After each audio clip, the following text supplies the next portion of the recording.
शशिकांत शिंदे यांनी गेले 7 वर्ष आपल्या सगळ्यांच्या संघटनेचं नेतृत्व केलं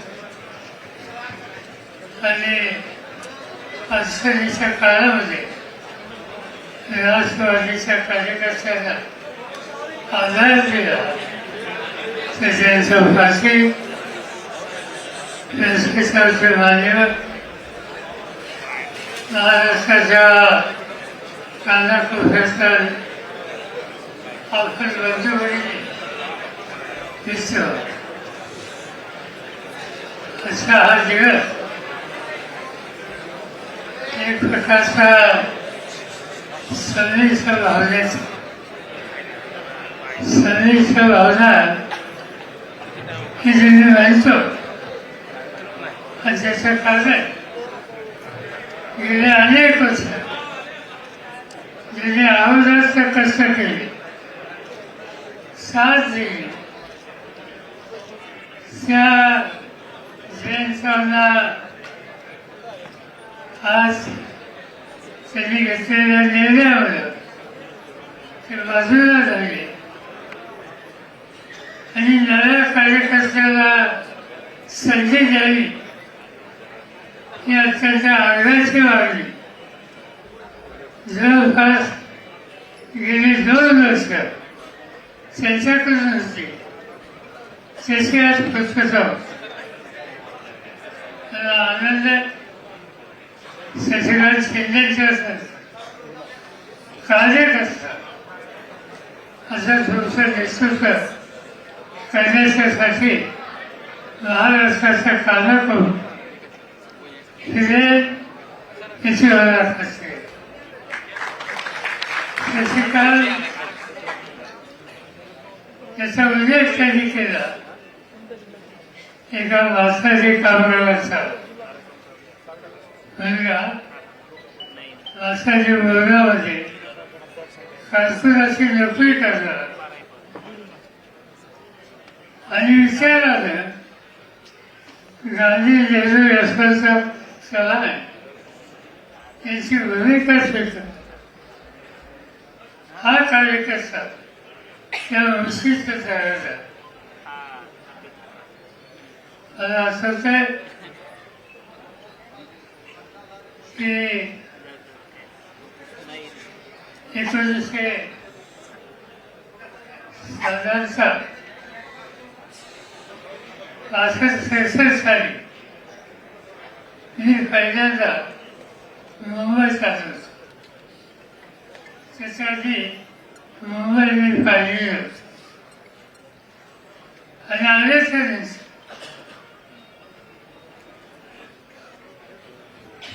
सांगोला आज सोलापूर जिल्ह्याचा एक तालुका त्या सांगोल्याचे माझे काही मित्र होते आणि त्यांच्या वडील गोजीमध्ये काम करत आम्हाला गोजी व्हायची राजावशी तालुका हा दुष्काळी तालुका समुद्र पाहिला नाही.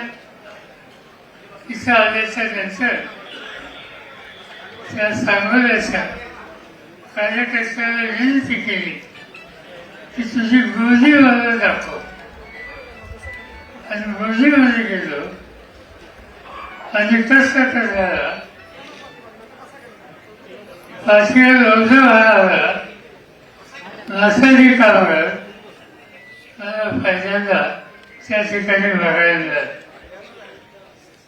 पण तेव्हापासून त्या कष्ट करायचे होते माझ्या मनामध्ये एक वेगळी भावना झाली आणि ती नंतरच्या काळामध्ये मला विधानसभेमध्ये जाता आलं, शासनामध्ये जाता आलं, चव्हाणांच्या नेतृत्वाखाली काम करता आलं. त्यांच्या विचारानं काम करणाऱ्या मुंबईच्या सगळ्या संघटना त्यांच्याशी सुसंवाद ठेवण्याची संधी मिळाली आणि त्याच्यामध्ये सगळ्यात महत्वाची शक्ती ही मासाची कामगारांची होती. अण्णासाहेब पाटलांचं नेतृत्व आणि त्यांच्या सरकारांचं त्यांना साथ, त्यातून एक जबरदस्त शक्ती या मुंबई शहरात या कष्टकऱ्यांनी उभी केली हे पाहायला मिळालं.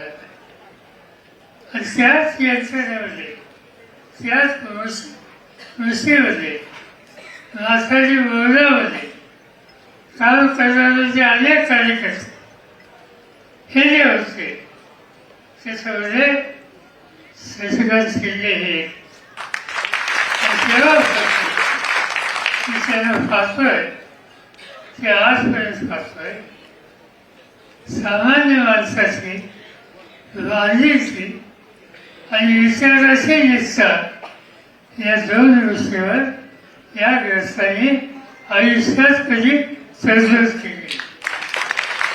महाराष्ट्राच्या विधानसभेत आले, एकदा दोनदा 3दा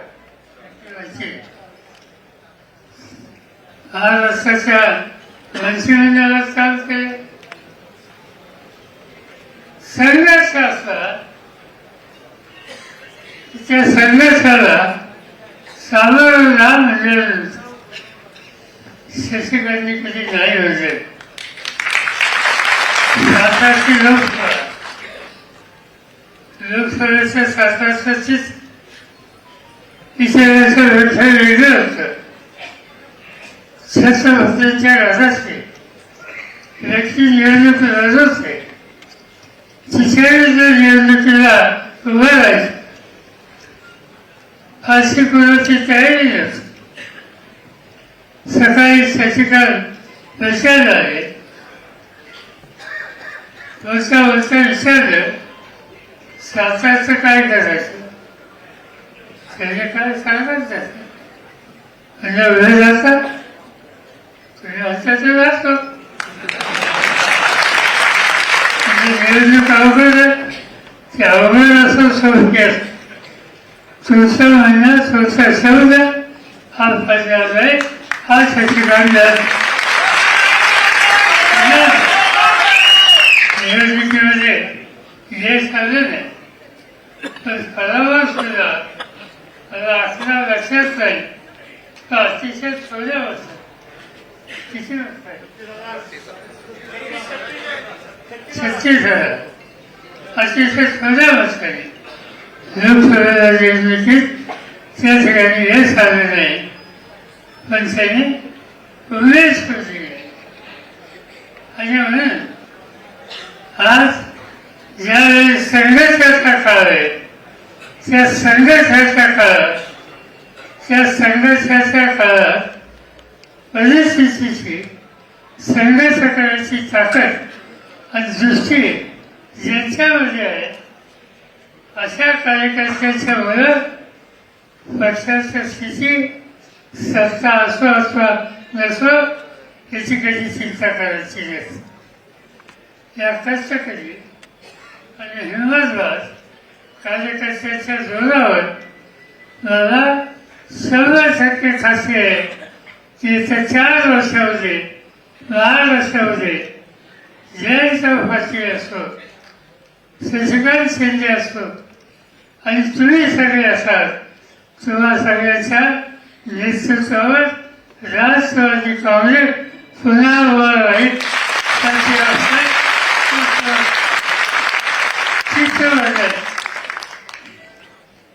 गेली 7 वर्ष कष्टाची होती आणि याची जबाबदारी जयंतने घेतली. साधारण जीवनामध्ये विचारानं काम करणं ही त्यांची प्रवृत्ती आहे. मी ज्यावेळेला युवक काँग्रेसमध्ये काम करतो पुण्याला आणि आमची एक पद्धत होती दररोज संध्याकाळी पुण्याच्या काँग्रेस हाऊस त्या ठिकाणी जमायचं, गप्पा गोष्टी करायच्या. आणि त्याच काळामध्ये महाराष्ट्राच्या काँग्रेसचं नेतृत्व हे राजाबापू पाटील जयंतांचे वडील यांच्याकडे होते. आम्ही पाहिलं जवळून त्याला. कार्यकर्त्यांची इज्जत प्रतिष्ठा कशी राखली जाते, त्याला प्रोत्साहन कसं दिलं जातं, हे बापूने आयुष्यभर केलं. आणि त्यांच्या हाच विचाराचा वसाडी ज्यांचं काम करतं. मला आठवतं विधानसभेची निवडणूक आली, त्यांच्या घरावर आभार कोसळलं होतं, संकट होतं. ते तरुण होते. मला असं मी त्याच्या गावी गेलो पहिल्या निवडणुकीच्या आधी 90. आणि तिथं बाजूला घेऊन निवडणूक लढायला लागेल हे त्याला सूचित केलं. सोपी निवडणूक नाही म्हणजे नाही, निवडणूक लढली. आणि त्या दिवसापासून आजपर्यंत स्वतः कधी अपयश त्यांनी पाहिलं. कुठली जबाबदारी द्या धैर्याने घेणार. मला आणखीन एक गोष्ट आठवते. जयंत आठवत असेल, महाराष्ट्राचं मंत्रिमंडळ हे करायचं. त्या मंत्रिमंडळामध्ये काँग्रेस आयचे लोक होते, आपले लोक होते. मी चर्चा केली काही लोकांची. मी माझा विचार केला आणि काही सहकार्याला कॉन्टॅक्ट केलं. त्याचे जयंत होते. जयंत म्हणलं की तुम्हाला मंत्रिमंडळात यावं लागेल. म्हणजे काय करायचं, अर्थ खात्याचं मंत्री. शेवटी अर्थ खात्याचं मंत्री एकदम हे काम सोपं नाही. ज्यांचा कर्तृत्वाच्या बाबतीत तुमच्यात काही कमतरता नाही. आज आणि मला असं वाटतं की सतत किती वर्ष, 9 वर्ष महाराष्ट्राच्या विधानसभेत अंदाजपत्रक मांडण्याचं ऐतिहासिक काम ज्यांनी केलं त्याच्यामध्ये जयंतांचा उल्लेख करावा. आणि नंतरच्या काळामध्ये अनेक गोष्टी उद्योगवरती हे संकट आलं महाराष्ट्रात. तुम्हाला आठवत असेल की त्या संकटाच्यामुळं आजार करताना राजीनामा द्यायला. आणि त्यावेळेला कुणी त्या जबाबदारी घेतली पाहिजे वेळा काढण्याची, ती त्यांनी घेतली. आणि मुंबईकरांना एक प्रकारचा विश्वास दिला. याचा अर्थ सत्य आहे की कर्तृत्व याच्या बाबतीत इतकी कमतरता नाही. आणि असलेली प्रत्येक जबाबदारी धैर्यानं, विचारानं, संयमानं ही करायची, ही भूमिका कधी कधी सोडली. 7 वर्ष महाराष्ट्राच्या कानाकोप शीख ठिकाणी गेले, कार्यकर्ते उभे केले, फासाफूस झाले, नवीन कार्यकर्ते उभे केले. आणि आजही मला खात्री आहे की त्यांच्या नेतृत्वाने शशिकांतच्या साथीनं पुन्हा एकदा हा पक्ष मजबूत उभा राहील आणि महाराष्ट्राचं नेतृत्व. आणि हे काम त्यांनी अतिशय उत्तम केलं. आज अनेक प्रश्न होत आहेत. दिल्लीची सत्ता काही ठराविक लोकांच्या हातात आहे, महाराष्ट्राची सत्ता त्याच्याकडे आहे. जी तुमच्या आमच्याबरोबर होते ज्यांना तुम्ही आम्ही सगळ्यांनी शक्ती दिली ते लोक 17,000वर गेले. आणखीन काही होते तेही त्यांच्यावर गेले. अनेक आव्हान आहे. पण या आव्हानाच्या स्थितीमध्ये पुन्हा एकदा पक्ष उभा करला आणि त्याहीपेक्षा आज महाराष्ट्राचा सामान्य माणूस आणि महाराष्ट्राचा तरुण माणूस आज अस्वस्थ आहे. शेतकरी अस्वस्थ आहे. या सगळ्या अस्वस्थ रस्त्याला विश्वास द्यायचं काम हे करण्याची गरज आहे. हे काम आपण करू. मला सामान्य माणसावर आणि कार्यकर्त्यावर माझा हा अधिक विश्वास आहे. आज तुमच्यापैकी एक व्यवस्थ मला घ्यायचे ती जिथं असतील त्यांनी काय केलं मला असंच आहे. मध्यंतरी टी व्हीवर एक चित्र आलं नांगरच करत होते आणि नांगराला एका बाजूला होईल आणि दुसऱ्या बाजूला त्या शेतकऱ्यांनी आम्हाला आपल्या गळ्यात घेतलं आणि पाठीमागे त्याची बायको नांगर चालत होती. तुम्ही बघितलं. आज मला एक कार्यकर्ता दिसला आणि त्यांनी मला कागद दाखवले. म्हणजे कसले कागद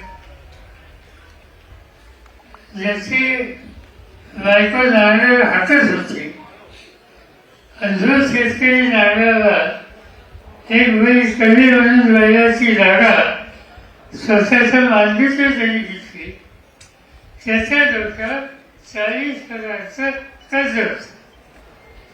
मला बसलेला बसलो त्यांनी सांगितलं मी कालच जाऊन आलो.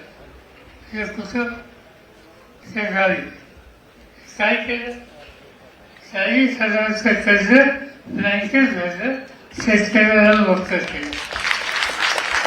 हे काम तू कसं केलं ते सांगितलं मी राष्ट्रवादीचा कार्यकर्ता. शेतकऱ्याला महिलासारखं झोपलं असतं आणि बायकोला नांगर चालवायची वेळ येते आणि हे सरकार ह्या कष्टकरी शेतकऱ्याच्या दुखापलं बघत नाही. ही गोष्ट मला सहज होत नाही. माझ्याकडून जे करू शकते ते मी केलं कारण मी राष्ट्रवादीचा माझ्या मते तुमच्या माणसात ठेवा हाच आहे. या सगळ्याच्या जोरात आपण महाराष्ट्राच्या लोकांचं चित्र बदलू आणि ते ऐतिहासिक काम आपल्याला करायचं. आता शिक्षकांनी सांगितलं की मी आता जवळ सुरुवात केलं ते करतील. त्यांनी आम्हाला लोकांना सांगितलं की पुढचे काही दिवस महाराष्ट्राचे दौरे करणार. जिल्ह्यात कार्यकर्त्याची विचारविनिमय करणार. तिथली संघर्षाची स्थिती काय याचा अभ्यास करणार. मी त्यांच्याकडे काही कागद पाठवले. माझ्याकडं आपल्या काँग्रेसची सेलची जबाबदारी ज्यांच्यावर आहे हातवरकर यांनी महाराष्ट्रातल्या सगळ्या जिल्ह्यात जाऊन प्रत्येक जिल्ह्यात प्रत्येक तालुक्यात संघटनेची स्थिती काय कौशल्य आहे काय केलं पाहिजे याचा अतिशय चांगला अहवाल हा माझ्याकडे दिलेला आहे. तो मी त्यांच्याकडे देतो आणि तो घेऊन आणि जिल्ह्याच्या कार्यकर्त्यांना विश्वासात घेऊन ते या संघटनेची पुनर्रचना हे करतील याची मला खात्री आहे. माझं तुम्हाला सगळ्यांना एकच सांगेल हा आव्हानाचा काळ आहे.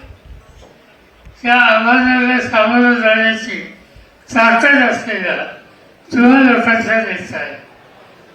अनुभवानं कष्टानं ज्यांनी कर्तृत्वाचा आदर्श महाराष्ट्रासमोर ठेवला असा जयंतराव सारखेचं मार्गदर्शन आहे. आणि हे सगळं असल्यानंतर तसा पक्ष उभा असला हे तुम्हाला वागायचं. आपण उभा राहणार, मजबूत करणार आणि महाराष्ट्राचं चित्र बदलणार, महाराष्ट्राचा नवा विचार हा आपण करणार याची मला पूर्ण खात्री आहे. त्या कामाच्या तयारीला आजपासून लागूया एवढंच सांगतो.